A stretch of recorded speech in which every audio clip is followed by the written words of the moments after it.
59,000 American dollars. How much dividend do I expect from this portfolio in 2025 going forward? Hey, I'm Andreas. I've been investing for over 10 years. In today's video, we're going to take a look at the road to 100,000 American dollars dividend portfolio, where I do a challenge to see how quickly I can take a portfolio from $0 to $100,000. I started February last year, and now in March of 2025, we see that, alright, boom, we've hit 69,000 American dollars. And just in terms of the holdings, we can see them on screen right now as well. Boom, we can see that, alright, we have Medical Properties Trust as number one, little more than 10,000 shares. They recently had earnings, and in this earnings we saw a surprise for the fourth quarter of NFFO, normalized funds from operations, of 18 cents.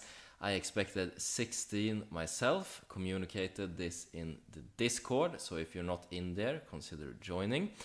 And in this case, they are only paying 8 cents a share in dividends for this quarter that's been announced.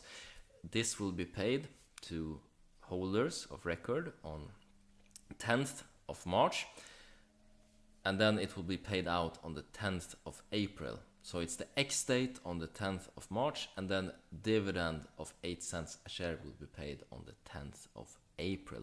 In my case, this means I will be paid a little more than 800 American dollars on the 10th of April. And in the case of 2025, I expect next quarter as well to be 800 American dollars from MPW.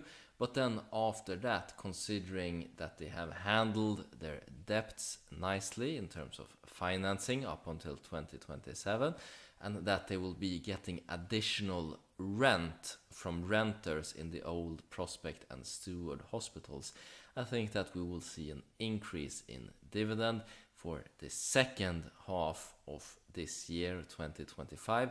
I expect 10 cents a share in dividend in the third and fourth quarter of this year. So 800 first quarter, 800 second quarter, and then 1,000 and 1,000.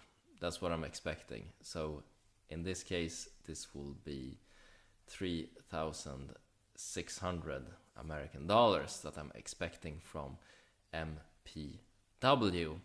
What about the second largest holding? We're hitting a milestone here as well, with 1,000 shares in ONL, and they have not had earnings yet. It's coming up very soon, but last time they paid out about half of normalized funds from operations as dividend.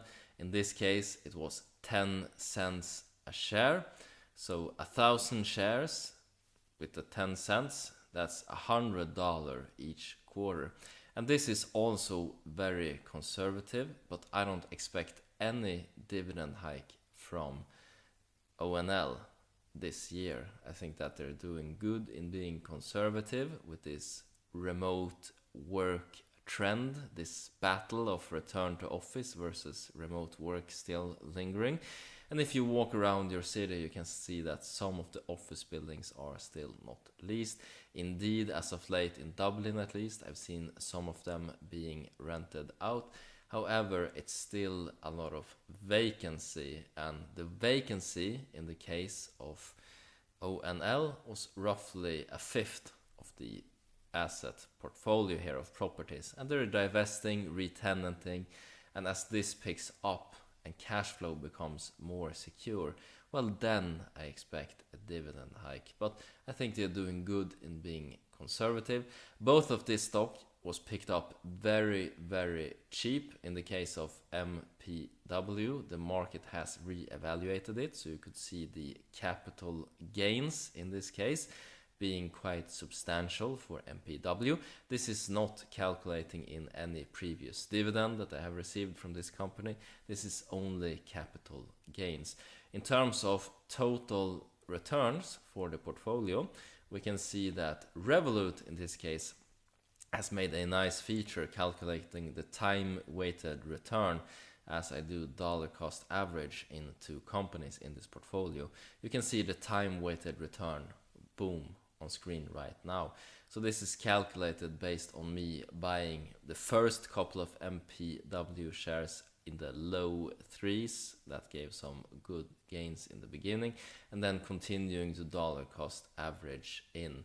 So substantial return on earlier investments and then slower returns on newer investments. And that makes sense because those new dollars has had less time in the market, whereas those old dollars has done a lot of work for me in creating passive income.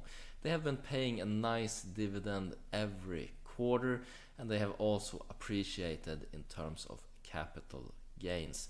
So as a dividend investor in this case, I'm quite happy with the performance. I think that the property sector has been very, very undervalued. It was a lot of fear, a lot of sell-off when interest rates were increased. I saw this as a massive opportunity back then, and that's one of the reasons that I bought into, in this case, REITs, and I've indeed reaped the rewards of those bold decisions. Fortune favors the bold, as Matt Damon would say when he tries to sell you on crypto. Alright, that's been it for this video, doing an update on the dividend portfolio. Hopefully the challenge is done soon. And as always, hope you guys make a ton of money, whatever investments you decide to make. Take care now. Bye bye.